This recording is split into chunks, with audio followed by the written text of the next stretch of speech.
ኤርትራ ጋር ጦርነት ቢከፈት ከማን ጋር ነው የምትሆኑት?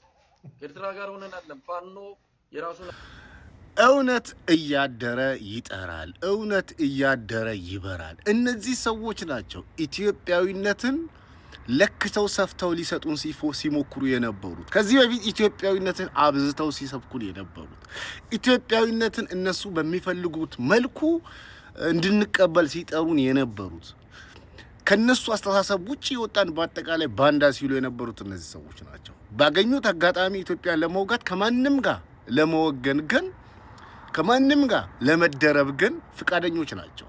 ባንደበታቸው ሲናገሩ ከርመዋል።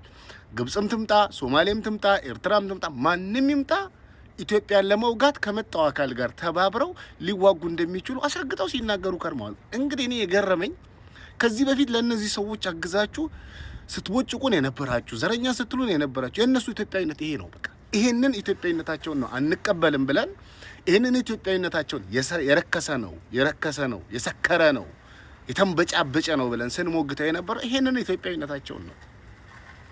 በምንም ተአምር ከፋኖ ጋር እኔ ጸባለኝ አይደለ? ፋኖን አልደግፈም አይደለ? በምንም ተአምር ከአንድ ኤርትራዊ ጋር ወግኜ ፋኖን ልዋጋ አልችልም፣ ሞራሉም የለኝም።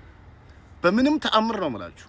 የምጠላውን የራሴን ኃይል አቅም ካለኝ በራሴ ይጋፈጠዋለሁ እንጂ ሌላ ኃይልን ተደርቤ የባንዳ ተግባር ግን አልፈጽምም። የምጠላውን ነው የምላችሁ። የምጠላውን ራሱ የራሴን ወገን ራሴ በቻልኩት አጋጣሚ ወይ ወገኖችን አሰባስቤ ልዋጋው እንጂ ግብጽም ትምጣ፣ ሶማሌም ትምጣ፣ ኤርትራም ትምጣ አብሬ ምናምን አልልም። የባንዳነት የእድሜ ልክ ባንዳ የእድሜ ነገሩ ከአባቶቻቸው የወረሱትን ነው ዛሬ የሚያስተጋቡት።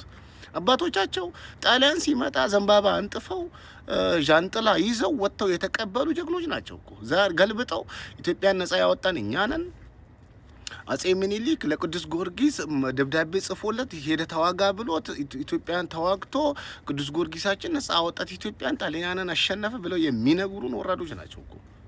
የነዚህን ኢትዮጵያዊነት ነው አንቀበልም ስንል ስሰድቡን የነበራችሁ፣ ስሰድቡን ለነበራችሁ ሰዎች እባካችሁ ይቅርታ ጠይቁን።